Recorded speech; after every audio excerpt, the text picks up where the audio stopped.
Olá, sejam bem-vindas, sejam bem-vindos. Hoje a gente vai ter uma conversa sobre a libertação pela verdade.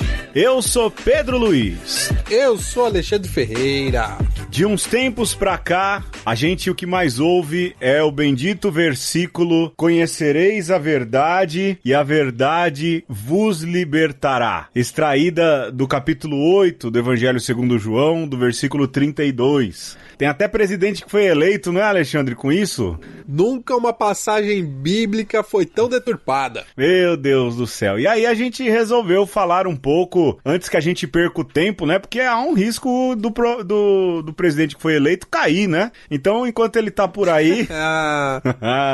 torcida não falta. A gente, então, vai falar sobre esse versículo e sobre o processo de libertação pela verdade, de um ponto de vista filosófico e também dentro da teologia do Evangelho no qual este versículo está situado. Porque uma coisa é pensar um versículo e sair aí falando como lema, como tema, como mote. Outra coisa é entender o contexto no qual ele foi escrito, e isso torna esse texto muito mais importante e o bordão muito mais fajuto, não é, Alexandre? Muito do que a força do versículo tá na boca de quem fala, né? Então é fajuto desde sempre. Sim. E a gente vai mostrar um pouco aí também por que desde lá de 2018 até hoje, quem fala esse versículo nesse contexto político aí está praticamente assassinando, destruindo, rasgando a folha da Bíblia, porque fala e escuta até o final que você vai entender. Aê, muito bem, mas não sem antes o jogo, e o jogo é teu. Depois daquela catástrofe da semana passada. Mas eu vou voltar com aquele jogo, Alexandre. E eu vou voltar com ele repaginado. Mas depois eu fiz aqui, achamos células dendríticas em 8 cliques. Dona Patroa, né? Que é da hora. Não, o jogo eu achei formidável. Mas é que eu não sei. Eu acho que eu dei uma travada também, porque Edinaldo Pereira é muito hipster, né, cara? Muito hipster, muito. Mas eu sempre falei bem. Mas vamos lá, Alexandre, o jogo é teu. Vamos lá. Eu também vou me arriscar aqui em jogos malucos nunca antes feitos. Eu inventei um jogo aqui que eu chamei de Jogo do Contrário. Jogo do Contrário. É um exercício de imaginação, Pedro, que consiste no seguinte: Esse. E aí a proposição que eu coloco pra você: e se os seguidores do mito tivessem que segui-lo, se ao invés dele relativizar o vírus, ele o absolutizasse? Então, a gente sabe que o presidente da República das Bananas do Partido Militar. Do Partido Militar, né? Lembrar disso. Do Partido Militar. É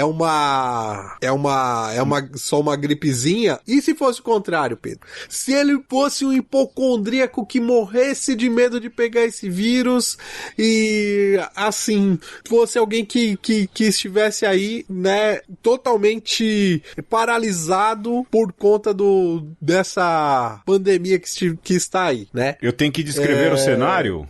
Não, aí aqui, eu levantei 6 pontos, e aí você vai ter que me dizer não o que ele acha, o que ele faria. Tá. Mas, claro, vai ter que fazer esse exercício de imaginação sobre como ele estaria se portando e, pior ainda, como os seguidores dele estariam agindo de acordo com esse tópico que eu vou te falar. Tá bom, vamos lá então. Deixa eu até anotar aqui que eu sinto que eu vou ter que anotar. Vai, pode anotar. Eu peguei aqui 6 tópicos e você vai me dizer então o número de 1 a 6 pra eu te dizer o que tá escrito. 4. Vacinação.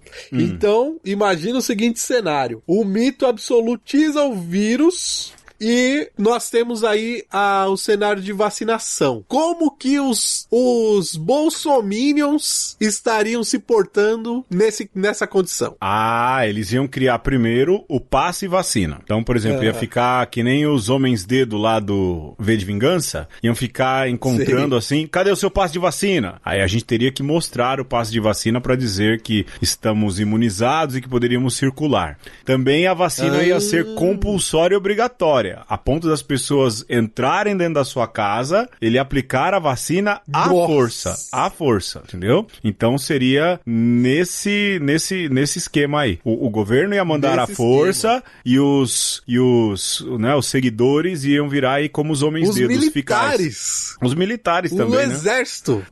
Mais especificamente as forças estaduais, né? Que já estão bem fechadinhas aí, né? Com o atual presidente. Estariam entrando na casa das pessoas, pé na porta. Sim, sem dúvida. Vacina. Vem aqui. Sim. A gente recebeu uma denúncia aqui que revolvinho? Revolvinho, ia ser um revólver. E a outra, Alexandre... da vacina de revolvinho. Eu tomei de sarampo, hein? Minha professora de ciências, Idalina, um abraço, professora Idalina, onde quer que a senhora esteja, falou que ia dar 10 numa nota dividida por 3 pra quem levasse a carteirinha de vacinação do sarampo. Fomos eu, meu primo e um menino chamado Lombardi, veja só. E aí tomamos a vacina de revolvinho. Ô, tempo bom. Da hora. Vamos lá, mais um número? Mais um número. Diga. 3. 3. Muito bem, é um passo atrás. Como, Pedro, nesse cenário desse universo paralelo, estaria a fabricação de vacina? Ia ser tudo no Brasil, Alexandre. Porque a pesquisa e a tecnologia já teria recebido muito investimento, entendeu? Muita grana pra pesquisa, pra tecnologia. Também um auxílio emergencial decente, ou seja, tudo começa pela economia. Né? Não, pera. Calma, aí você já tá querendo demais. É o mesmo mito de sempre. É o mesmo mito, então. Ele ia caprichar no investimento econômico, não deixar o povo... Essa história que o povo tá morrendo de fome, não é? E até agora, se você olhar os números, não tô diminuindo nem minimizando, pessoal. A tragédia humanitária é terrível. Mas o mito, né? O presidente, ele com certeza investiria trilhões na fabricação de vacina, no Butantan, na Fiocruz, tudo pelo Estado, não é? Uma produção assim, modelar. E ainda, para complementar, até porque o Butantan não ia dar conta a Fiocruz, os e-mails da Pfizer iriam ser respondidos, entendeu? Também a gente teria vacina da Moderna, ou seja, aquelas que de uma dose só.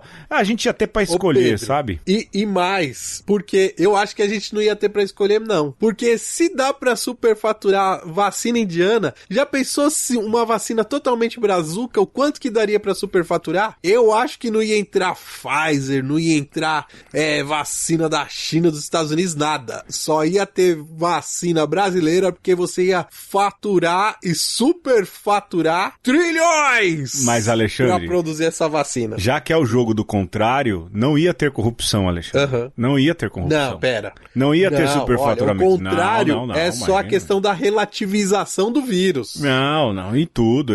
Na minha cabeça eu já criei tudo já, entendeu? E agora, eu adorei o nome da vacina, Brazuca. Seria um nome muito legal. Vamos tomar uma Brazuca no braço? Quanto tempo a próxima dose de Brazuca? Amei. Gostei, Alexandre. Eu pensando que o mito continuaria calhorda, a única coisa que ia mudar era a pressa de vacinar, sim, mas ele ia tentar tirar o dele ainda por cima, entendeu? É porque nesse mundo contrário, o mito não faz rachadinha, nem esquema com centrão, nem esquema de corrupção. Um dos filhos dele moraria em casa simples, não em mansão de 6 milhões. Não, o mito teria uma casa simples compatível com a sua renda, não aquilo que é o patrimônio não compatível com a renda. No mundo do contrário, seria tudo aquilo que ele enganou na primeira eleição dele, que se Deus quiser, vai ser a última. Vamos pro tema, Alexandre? Eu queria mais um númerozinho pra gente sair das vacinas. Então vamos. É que eu tô dando muito cartaz pra esse homem aí. Vai, vamos lá. Vai, qual número? Número 1. Máscara, Pedro. Como agiriam os mitólatras? Se ele absolutizasse o vírus. Desde o começo, só poderia andar com PFF2, aquela que chamam também de N95. Desde o começo. Não ia ter máscara de pano, nada disso. Não, vai ter que usar PFF2. Aqui no Brasil, se não tiver de PFF2, a polícia vai descer o cacete. É isso. É isso. Beleza. Vamos pro tema. Vamos.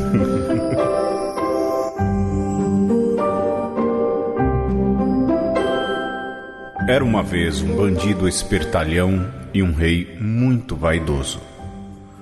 O falsário se apresentou dizendo-se alfaiate que viera de terras distantes, e ao perceber uma fraqueza do monarca, disse que poderia fazer uma roupa de extraordinária beleza, cara e bonita, e que somente as pessoas mais inteligentes e astutas poderiam vê-la. O rei já se imaginou todo formoso diante da corte e na hora propôs que o alfaiate executasse essa preciosidade que adornaria seu corpo. O bandido espertalhão, em algumas vezes conta-se que eram 2, logo recebeu materiais exóticos e raros, exigidos para a confecção das roupas, incluindo fios e botões de ouro, seda e um tear. Mas havia um porém. As roupas somente seriam vistas por pessoas de indiscutível inteligência, não por pessoas comuns. E para se manterem dentro dessa qualificação, todos os nobres que iam ver a fabricação elogiavam o trabalho de um prodígio do corte e costura, mas na realidade nada existia de fato. Ninguém queria ser taxado de estúpido, pois pegaria mal dentro do palácio. Um dia, cansado de esperar, o rei convidou seus ministros para ver as obras de arte feitas para vestir. Quando o alfaiate mostrou a mesa de trabalho vazia, o rei exclamou: "Que lindas roupas! Que trabalho magnífico!" Embora não visse nada além de uma simples mesa, pois dizer que nada havia seria admitir na frente de seus súditos que não tinha a capacidade necessária para ser o rei. Os nobres, ao redor, soltaram falsos suspiros de admiração pelo trabalho do bandido. Nenhum deles, por certo, querendo passar por medíocre ou incapaz, enxergava a roupa. O bandido garantiu que as roupas logo estariam completas e o rei resolveu marcar uma grande parada na cidade para que ele exibisse suas novas vestes reais. Ao desfilar, porém, o povo estranhou algo, mas não se encorajou a esboçar nenhuma reação. Um menino, porém, gritou: "Coitado do rei! Está nu! O rei está nu!" Os homens e mulheres, conhecendo o menino e sabendo que ele não era nem tolo nem falso, começaram a murmurar e em pouco tempo a gritar: "O rei está nu! O rei está nu!" O desfile deveria continuar de qualquer forma, com as pajens segurando a cauda invisível da capa do rei. Após terminado o cortejo, o rei retornou ao castelo de onde, comentou-se na época, não queria mais sair. Grande fora o vexame. Mas pouco tempo depois, os súditos já haviam esquecido o escândalo, e os funcionários do reino tocavam sua rotina como se nada tivesse ocorrido. Todos ocupavam seus cargos monótonos distribuídos a algumas poucas famílias e amigos privilegiados. Da mesma forma, continuavam sonegando impostos, desviando verbas, indicando que tudo havia voltado ao normal. O falso tecelão desapareceu, levando consigo muito dinheiro, fios de seda, ouro. Meses depois, um viajante chegou à terra do rei vaidoso e, sabendo da história, informou que o mesmo golpe havia sido aplicado em outro pequeno reino. Dizem que ali se andava de nariz empinado e que eram grandes as hipocrisias. Muito bem, Alexandre, a gente acabou de ouvir a historinha que todo mundo conhece, O Rei Está Nu, não é? E antes de tudo, a gente vai tratar sobre a verdade, pra gente chegar aí no versículo "Conhecereis a verdade vos libertará", em uma série de aspectos. Mas, Alexandre, pra mim que não fez filosofia, eu lembro muito bem, eu tive aula com o professor Ivani. Você teve aula com esse Ivani, não? Na PUC, e no tempo da Assunção também. Era um cara muito bom, um cara jovem, muito inteligente, gente e ele me deu teoria do conhecimento. E eu tenho isso gravado na minha cabeça. Pois é, então. Eu tinha gravado na minha cabeça toda essa questão da absorção do conhecimento. Não a teoria da absorção do conhecimento lá do menino do Acre. Né? Aquilo ali é uma maluquice, né, bicho? Meu Deus, onde anda o menino do Acre, hein, Alexandre? No Acre. No Acre, provavelmente. Escondido do tamanho da vergonha que passou, né? Mas a teoria do conhecimento, eu gostei muito dessa matéria e, sobretudo, me chamava muito a atenção daquilo que é o objeto, aquilo que você observa e a verdade. Mas antes da gente tratar desse tema, eu me lembro, é um poema, eu não sei, Alexandre, é pré-socrático, de um carro que trazia a verdade. E que cada pessoa que olhava por um prisma via a verdade sob um ponto de vista diferente. Tá aí um fato, né? A verdade, por mais que ela seja única, ela seja universal, a gente também tem que ser verdadeiro o suficiente de perceber que nem todo mundo tem acesso à verdade no ângulo que a gente tem acesso à verdade. Você entende o que eu tô dizendo, não? Total. Eu acho que assim, que é importante entender a verdade como, e aqui não só a verdade, né, mas vamos começar pela verdade. A verdade como uma capacidade de ver, né, a gente pega do capacidade o final e pega do verbo ver e coloca ali, coloca verdade. Então, daí pra gente ter exatamente essa noção de que a verdade, ela não pode ser capturada, né? Algo da verdade pode ser capturado, mas o ato de encontrar a verdade, ele é escorregadio.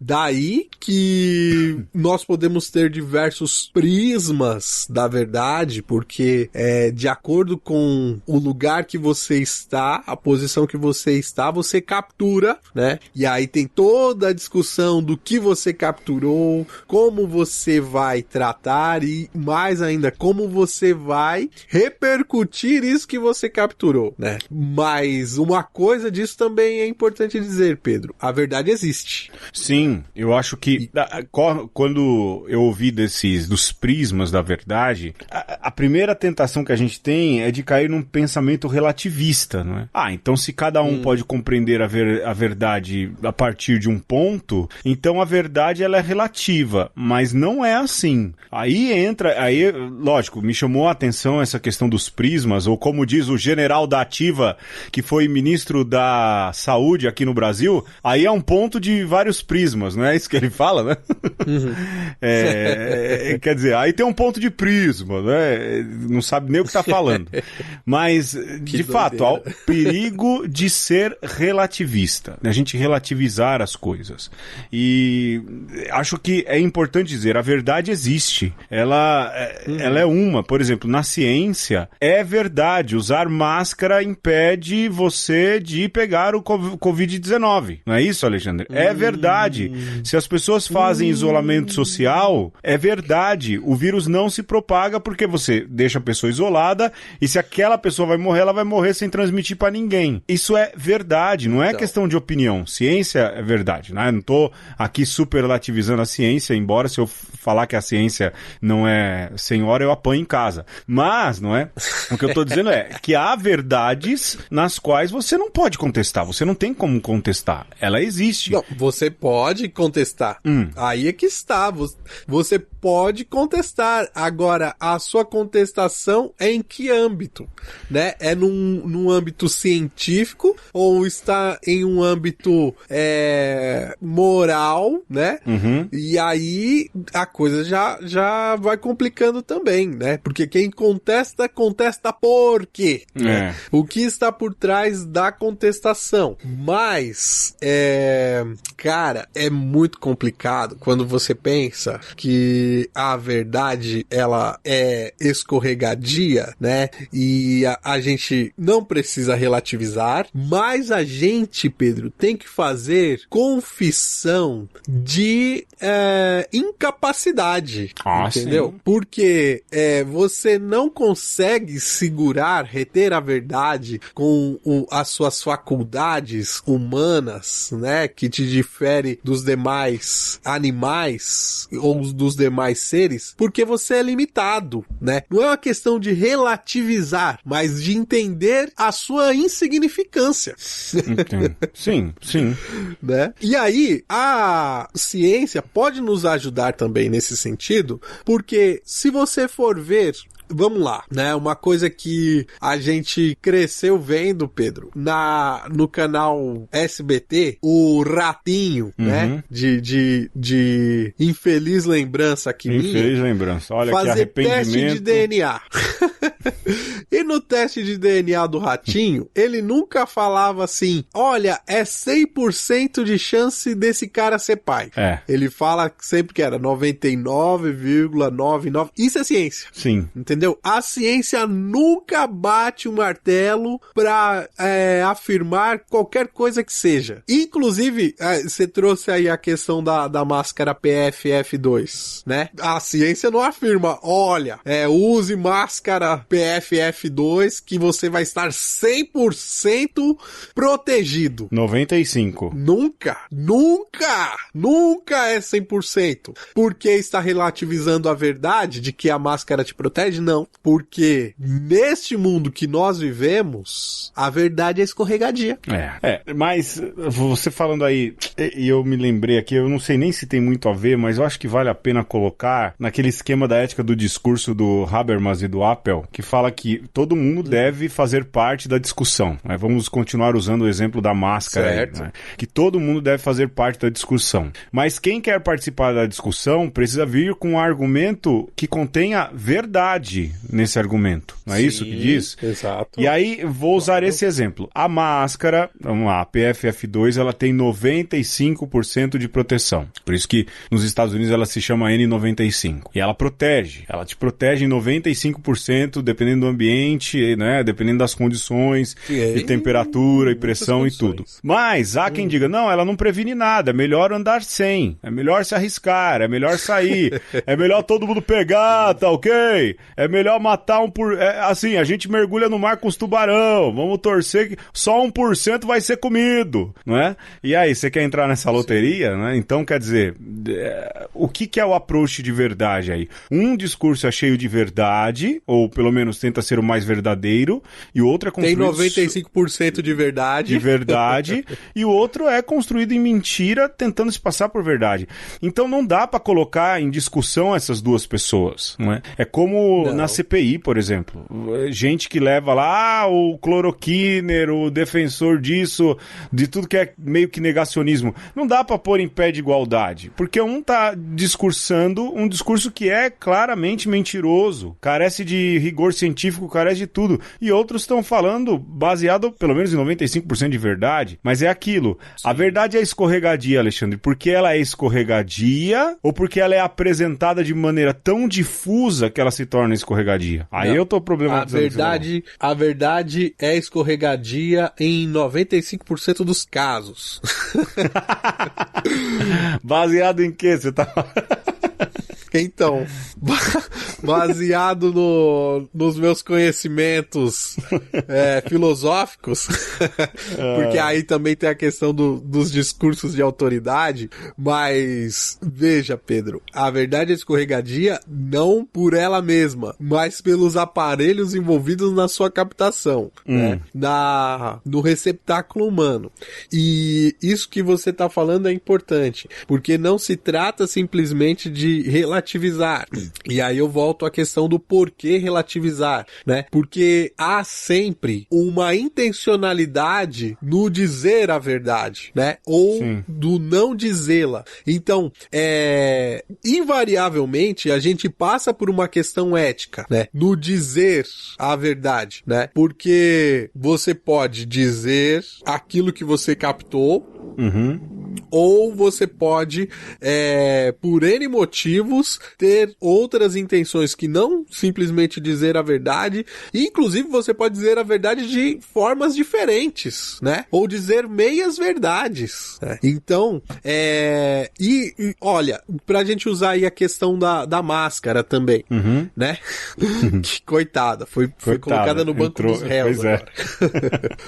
Olha, lá no começo da pandemia se falava que a máscara de pano era eficaz. Sim. Né? E a gente acredita que ela tem lá o seu nível de eficácia. Porque, pelo amor de Deus, se o pessoal falou que servia e acabou não servindo, então que responsabilidade foi essa de ter falado lá atrás? Sim. Né? Foi porque era uma verdade e se descobriu uma outra verdade, digamos, mais eficaz, mais 95% próxima, mais eficaz. Entendeu? Ou foi algum vendedor de máscara de pano que falou assim, olha, essa daqui também é boa. Então, você percebe que nessa limitação do captar e do dizer, você tem aí o engano, você tem o próprio desconhecimento, você tem as metodologias que vão se aprimorando para você chegar a uma verificabilidade mais acurada, entendeu? Você tem uma série de circunstâncias, por exemplo, vou voltar para a questão da máscara, de fato, não é? Quando se falava, precisa se usar uma máscara melhor, até porque, hoje se pede máscara melhor, porque essas máscaras conseguem proteger mais sobre esses vírus cujas variantes são um pouco mais complicadas, né? Tô falando de maneira rudimentar do que sei, do que ouço, do que surge de conversa aqui em casa.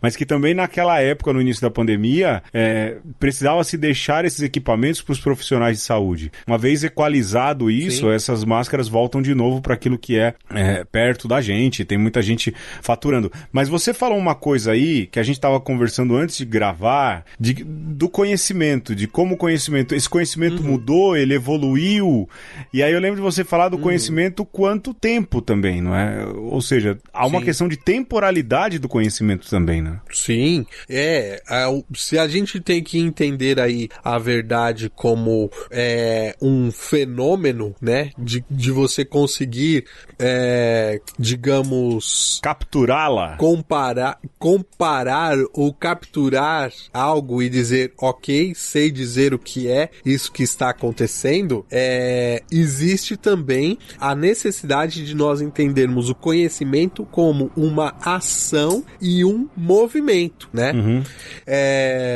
Então, quando a pessoa fala assim, eu tenho conhecimento, meu conhecimento sobre isso é suficiente. Ora, você não está entendendo o conhecimento como um movimento, como uma ação. Você está entendendo o movimento como um objeto. E se a verdade não é um objeto por si, tampouco é o conhecimento. Né? Se a gente for pegar aí o final da palavra, né, mento, tem a ver com movimento, com crescimento. Você não fala assim, eu tenho crescimento de 1,80 m, Pedro. Sim. Você fala que tem uma altura, sim, X, entendeu? Então, conhecimento é movimento. Então, e o que significa o conhe aí, do verbo conhecer? Significa escolher. E aí você percebe que a verdade e o conhecimento se ligam, porque não basta, Pedro, você presenciar um fenômeno. Você tem que interpretá-lo e você tem que fazer uma escolha. Isso no ser humano é uma fração de segundos, mas você tem que fazer uma escolha e onde você vai guardar esse conhecimento. Sim. Entendeu? E o conhecer é isso, é a escolha que você faz. Você pega aí uma folha em branco e desenha um ponto com uma caneta. Aí, se eu pergunto pra você o que você está vendo, você está vendo o ponto mais escuro ou você está vendo a folha? Você está vendo os dois, mas sim, na hora que eu pergunto o que você está vendo, você vai me dizer o ponto. Sim. Porque você fez uma escolha, né? Entendo. Por aquilo que distingue da maioria das coisas que você está vendo. Entendo. É aquilo, conhecimento é movimento também. E aí, não é o morder o próprio rabo, né? A cobra que morde o próprio rabo, mas esse movimento também demanda conseguir enxergar a verdade sob uma perspectiva, porque se você enxerga ela só em um lado do prisma, você só vai ver um lado da verdade, mas se você se interessa em dar a volta no prisma inteiro, você vai conseguir entender mais faces da verdade que ela compõe também. Isso se correlaciona nisso, né? Esse é o movimento, exatamente. Se você ficar só parado, você só vai ver um feixe de luz que parte do prisma. Mas se você falar, mas eu tô vendo que há um outro lado ali que precisa ser visto também. E lá do outro lado, olha, tem outro. Você consegue circular todo o prisma, você então tem toda a concepção da verdade. E aí entra a questão de meia verdade, não é? Ou de uma verdade não totalmente revelada. Isso tudo se faz bem presente dentro dessa perspectiva. Ô Alexandre, vamos perder uma grana e a gente volta para falar do Conhecereis a verdade vos libertará? Vamos nessa.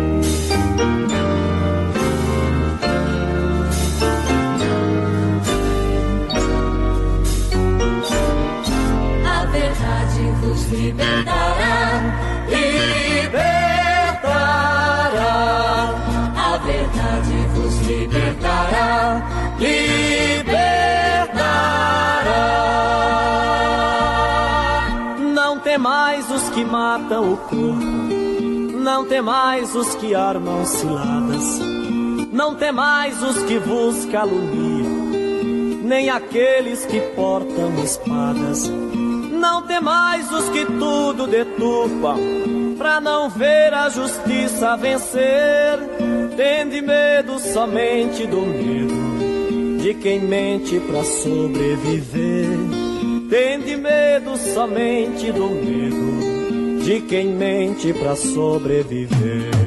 A verdade nos libertará, libertará.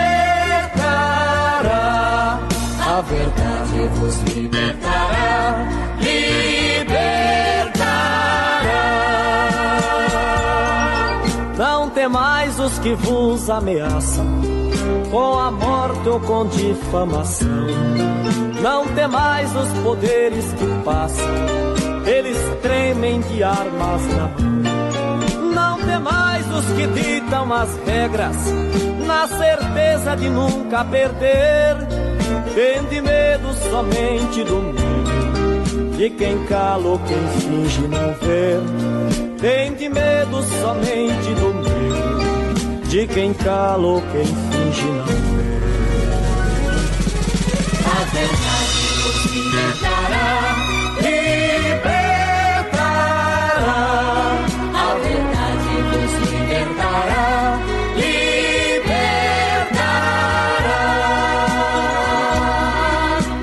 mais os que gritam nas praças que está tudo perfeito e correto.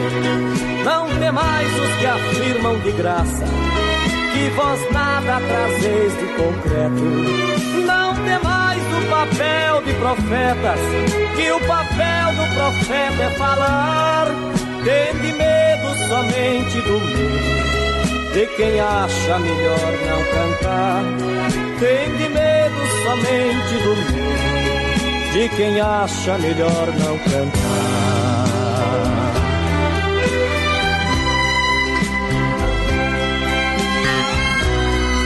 A verdade vos libertará. E nesse episódio nós estamos falando sobre esse trem aí que é a verdade e o conhecimento. E olha, a gente só tá divagando aqui, né? Mas com certeza nesse bloco a gente vai falar do que interessa, que é o ponto de partida, que é a palavra de Deus, né? As palavras de Jesus. Mas Pedro, antes de nós irmos pro evangelho, eu quero retomar um pouco essa ideia do conhecimento e da verdade, né? Porque, e eu acho que aí a gente vai conseguir ir pro versículo mais balizado. Porque afinal de contas a gente vai falar de teologia e tal. Eu te proponho o seguinte exercício.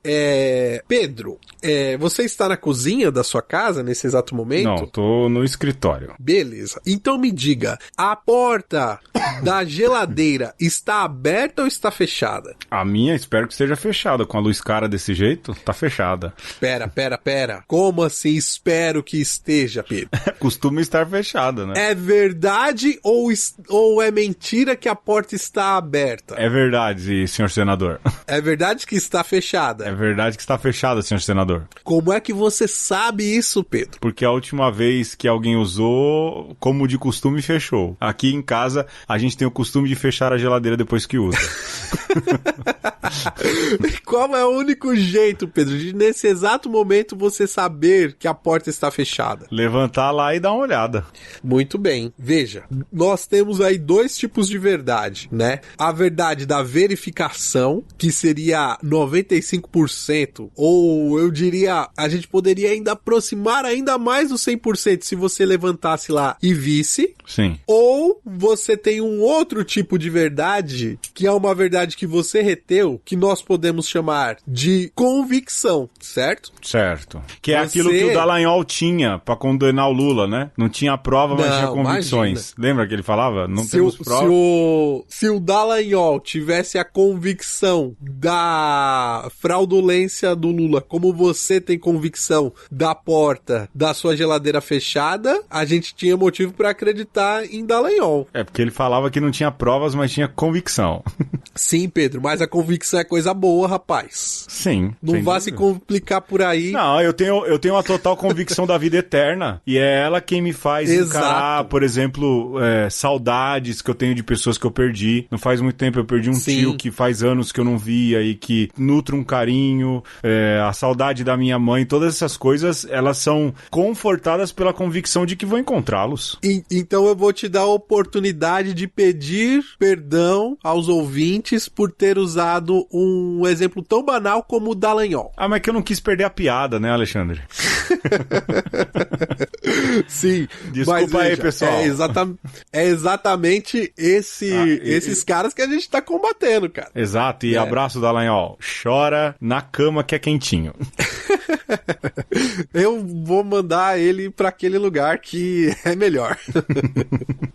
Mas, olha, por exemplo, o que a grosso modo, um cientista faz? Ele vai na porta da geladeira, Pedro, inúmeras vezes pra depois chegar a público e dizer, eu, por várias vezes, fui até a porta da geladeira e verifiquei, estava fechada. Então eu venho aqui hoje pra vocês falarem que de fato a porta está fechada, né? Isso se chama experimento. Certo. Né? Que é uma verdade muito boa de se confiar. Mas não tem jeito, Pedro. Quando você vai falar, você sai do campo da experimentação e passa para um campo de convicção, necessariamente, né? Você pode ser o cientista mais científico que existe na ciência. Tem uma hora que você tem que dar um salto de fé. Sim. Porque você vai levantar o levantar hipótese é um salto de fé. Ó, a hipótese é, de alguma maneira, um salto de fé. Mas tem um pouco de Tomé aí, do ver para crer, né? Ver para crer. Você vai lá, né? Levanta uma hipótese, quase como uma inspiração, e vai lá e testa. Testa. E aí, de todas as vezes que você testou, ou da maioria das vezes, a hipótese se confirma e ela se transforma numa tese. Mano, de toda forma, você tem que crer no método, você tem que crer que a hipótese que você fez foi bem formulada, e você tem que crer que você não vai falar besteira, que aquela tese, pelo menos pra você, é algo digno de confiança, digno de ser passado pra frente. Sim, carrega coerência. Exatamente. E aí a gente pode agora, eu acho que a gente pode falar da proposição de Jesus. Que é o conhecereis a verdade e a verdade vos libertará. Primeiro de tudo, eu acho que vale a pena, não é, Alexandre, contextualizar isso. Essa frase, ela está dentro do Evangelho segundo João, e João foi o último evangelista a escrever um evangelho. Primeiro veio Marcos, ali junto mais ou menos veio Mateus e Lucas, e João já é um evangelho tardio, né? Já foi escrito assim, o final da redação está no século II, então é um evento muito distante de Jesus e tem bastante teologia, né? Mas há uma questão importante, que a verdade no Evangelho segundo João, ela é importante como lugar teológico dentro do Evangelho. A verdade, ela é, assim, figura principal da composição evangélica do autor do Evangelho segundo João, né? Que é João Evangelista. Ela permeia o Evangelho, ela aparece no começo do Evangelho, ela aparece depois num diálogo sobre verdade e a revelação do Messias no capítulo 4.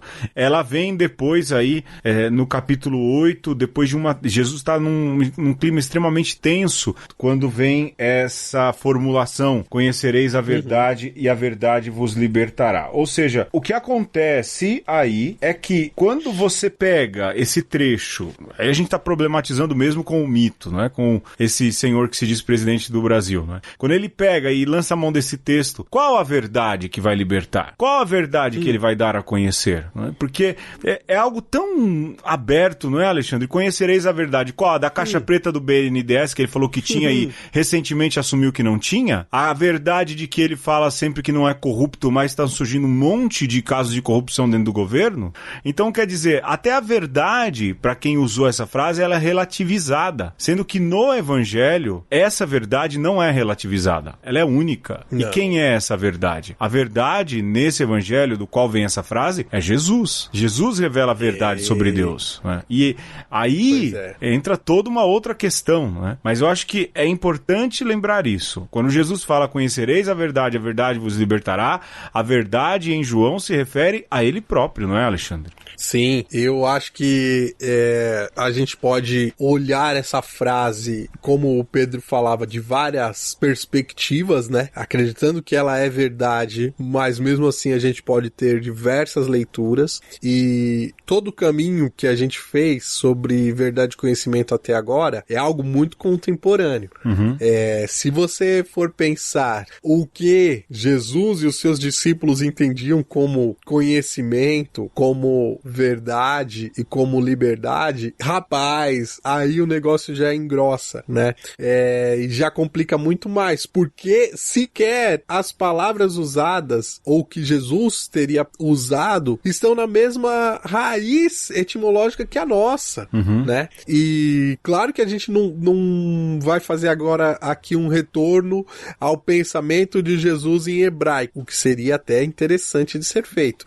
Mas algumas coisas a gente já pode pensar, né? O Pedro falava que o evangelista, quando fala conheceis a verdade, já está se referindo ao próprio Jesus, né? Se você pega lá o prólogo desse evangelho, Jesus, inclusive, é chamado de Logos do Pai, né? A palavra do Pai. E se você for pensar o que é também a palavra naquele contexto do discurso de Jesus, é a Torá, né? Então, Jesus é a verdade, porque ele é a Torá vivificada. Ele é o Logos do Pai aqui na sua cara. Toma! Tá!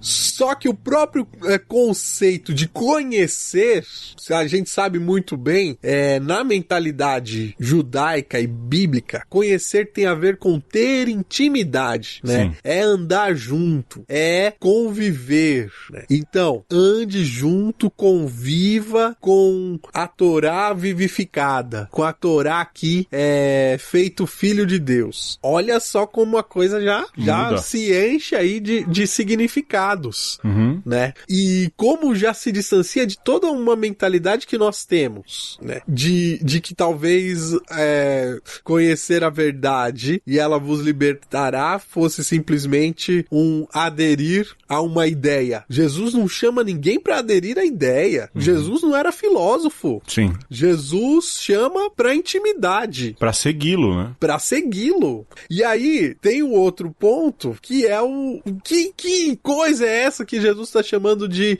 liberdade, de libertação, né? pra onde vai essa liberdade que Jesus tá oferecendo? É a liberdade de morrer na cruz.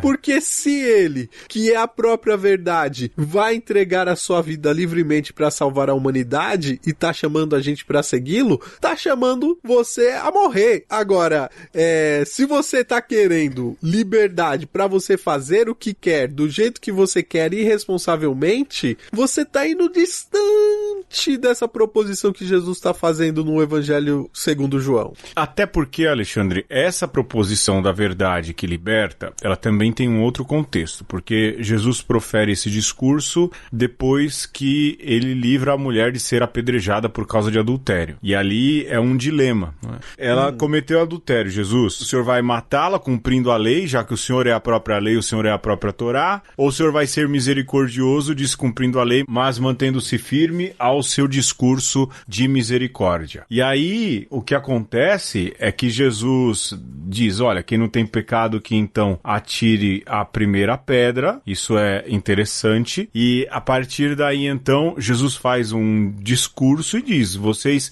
vão conhecer a verdade sou eu, que sou amor, que sou a misericórdia, e a verdade vai te libertar desse jeito de ser escravo de uma lei que é capaz de condenar alguém porque a pessoa errou, de matar alguém porque a pessoa errou. Escravo da ignorância. Escravo da ignorância. Você quer dar um exemplo claro? Não é? Vamos datar bem esse programa. Nós somos uma das maiores nações cristãs do mundo. Aí, essa semana, há 20 dias, se busca um serial killer, um spree killer, né? O tal do Lázaro. Meu Deus. E aí se faz, mostrando toda a competência da polícia, que não consegue encontrar um cara que estava a pé, não é? E aí descobre-se que esse cara também estava sendo protegido por fazendeiros e tudo mais. No fim, a polícia encontra o cara e o captura com 38 tiros, pelo menos até a última notícia que li. E aí o que você vê na maior nação cristã do mundo, não é? Uma das maiores, um verdadeiro deleite. Fotos compartilhadas, comemorações como se fosse final de Copa do Mundo por causa do final dessa história. Nós não somos nada diferentes do que... Não tô defendendo o Lázaro, não, viu? Ele deveria estar preso, pagando por todos os seus crimes, ser julgado e passar por tudo isso. Mas a gente vibra com a morte. Aqueles homens que queriam apedrejar a mulher, eles queriam vibrar com a morte. E aí cabe de novo esse discurso de Jesus. Vocês precisam se libertar dessa cultura. E só vão se libertar quando conhecerem a verdade. E a verdade quem é? O próprio Jesus. Amor, misericórdia, amor que se doa, como disse o Alexandre, aos estertores da cruz. Se vocês conhecerem e abraçarem essa verdade, vocês vão ser libertos desse tipo de coração, né? Velho, você montar um contingente de 200 pessoas treinadas, né? Profissionais para pegar um cara e você não conseguir capturá-lo vivo, passar 20 dias nessa caçada para resultar na morte dessa pessoa, ou é incompetência demais, Pedro, ou é crueldade demais, ou ainda, que na minha cabeça faz mais sentido, é queima de arquivo, porque no final das contas começa-se a aventar a possibilidade de que esse mercenário que foi morto talvez estivesse agindo a mando de outros fazendeiros que tinham por intenção espalhar um caos para poder comprar as propriedades a preço muito mais baixo do que valeriam. Cara, faz sentido. E isso só poderia ser verificado se esse cara estivesse vivo, pagando por seus crimes, mas também mostrando outros fios da meada que agora são cortados e você fica com uma meia-verdade, uma sensação talvez de dever cumprido, né? Uma sensação aí de né, satisfação. Oi? Justiçamento, né? Bode expiatório. Justiçamento. E isso se liga exatamente com este caso bíblico que o Pedro nos lembra que está junto com o conhecer a verdade e a verdade vos libertará. Cara, o evangelho poderia terminar assim. A mulher foi colocada lá em praça pública, Jesus fala, quem não tem pecado atire a primeira pedra, e aqueles caras começam a atirar as pedras e mata a mulher e Jesus, né? Se fosse uma questão simplesmente literária e não, né, de relatos históricos, Jesus poderia ter morrido ali. Sim. Porque, afinal de contas, o apedrejamento da mulher e de Jesus e a crucificação de Jesus, a diferença é que a mulher se safou, né? Sim. Pelo menos não se fala mais que ela foi morta. Mas Jesus, que eles não crucificam, que eles não apedrejaram naquela hora, vão crucificar um pouco mais adiante. Seria uma diferença de capítulos. Porque a mentalidade é a mesma. A mentalidade é a mesma. Sim. Vontade, entendeu? De matar. E a mesma mentalidade desse caso que você acabou de narrar que aconteceu hoje. Sim.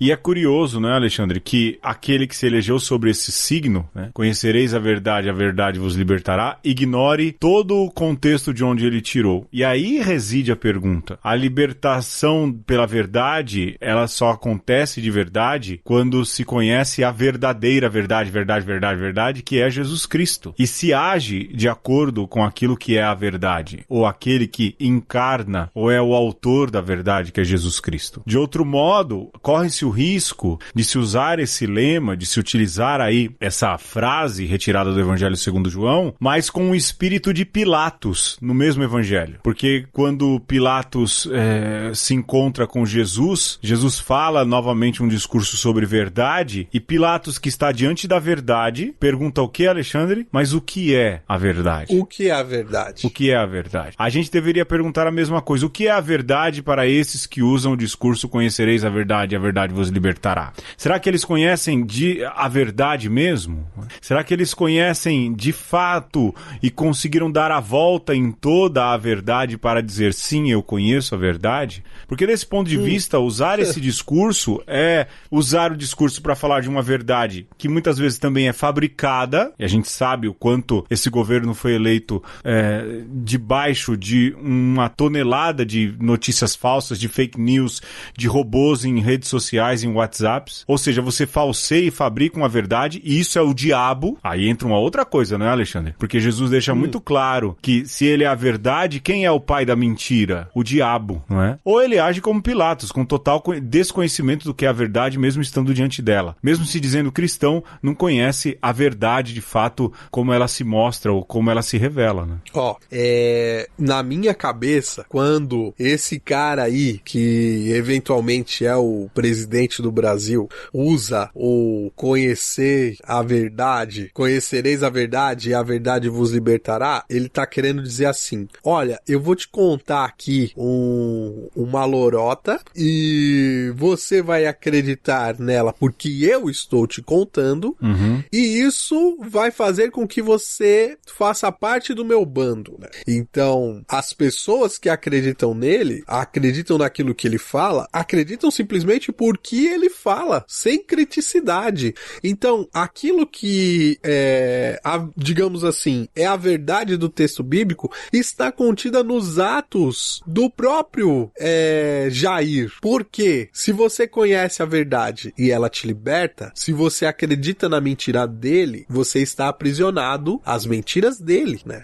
E então a verdade ainda continua preservada, não no que ele fala, mas no jeito como ele age, porque você vê o tanto de pessoas que de fato se sentem presas, né, amarradas, como que encantadas, enfeitiçadas, e não conseguem ter esse crivo do certo e do errado. E este que é o ponto, talvez, do mal que é feito, porque a verdade te liberta, porque ela te tira da ignorância e da escravidão, né? Ela te dá poder de escolha, Pedro.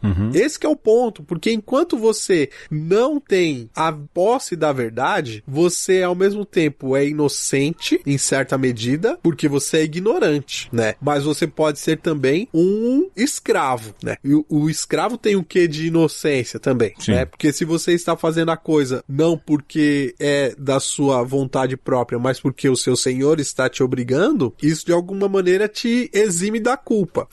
Então, a verdadeira liberdade é quando você faz a escolha pelo certo. Vamos lá pro caso da máscara de novo.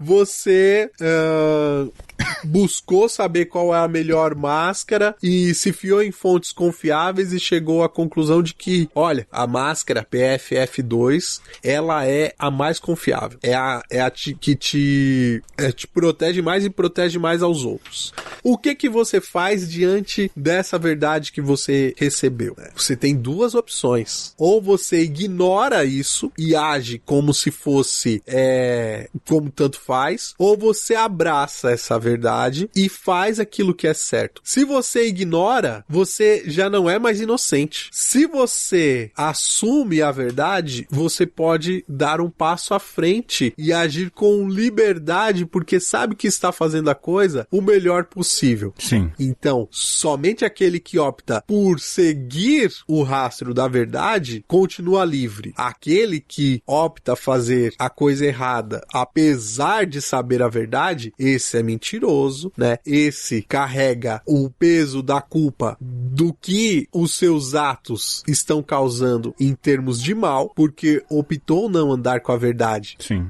E vai sempre ter que se lembrar das histórias que conta, omitindo a realidade da verdade, não é, Alexandre? Sim. E a verdade, como uma vez eu li sabiamente do Frei Beto, ela é, mais do que nunca, filha do tempo. Alexandre, mais alguma coisa, não? Cara, só tem uma coisa mais a dizer. Fora Bolsonaro! Fora Bolsonaro. É isso, Alexandre. Um beijo. Um abraço. E um aperto de mão. Juízo e fora Bolsonaro. Fora demônio! Tá de retro. Tá repreendido em nome de Jesus.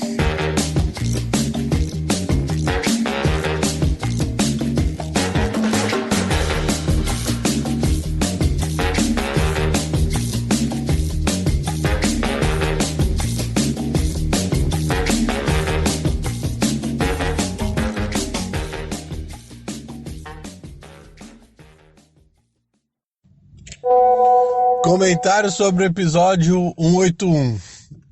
Ele vale pela historinha do rei que está nu. Ficou muito bom. E sabe o que eu lembrei agora no final, cara? Lembrei daqueles católicos que fazem da confissão um expediente já quase como se fosse um direito, porque eu vou pecar e vou pecar simplesmente porque sei que tem lá um padre pra me absolver, sabe? Aquele tipo de gente que acha que a igreja tá aí pra servi-lo e que pode pecar à vontade porque depois é só ir lá e confessar e tá de boa. E na cabeça desses caras eu fiquei pensando, é quase como se fosse assim, Jesus teve a obrigação de morrer pra me salvar, sabe? Tá lá na cruz é porque tinha que ser mesmo, e que bom que ele tá lá na cruz, porque eu sou esse filho mesmo que taca pedra nas pessoas, eu sou aquele que grita crucifica, porque no fim das contas Jesus já me redimiu mesmo, não fez mais do que a obrigação dele, e é como se fosse um cristianismo da filha da de precisar ser cristão para poder continuar sendo filho da Eu acho que eu viajei, mas eu acho que eu tinha que partilhar isso com você. Falou, um abraço.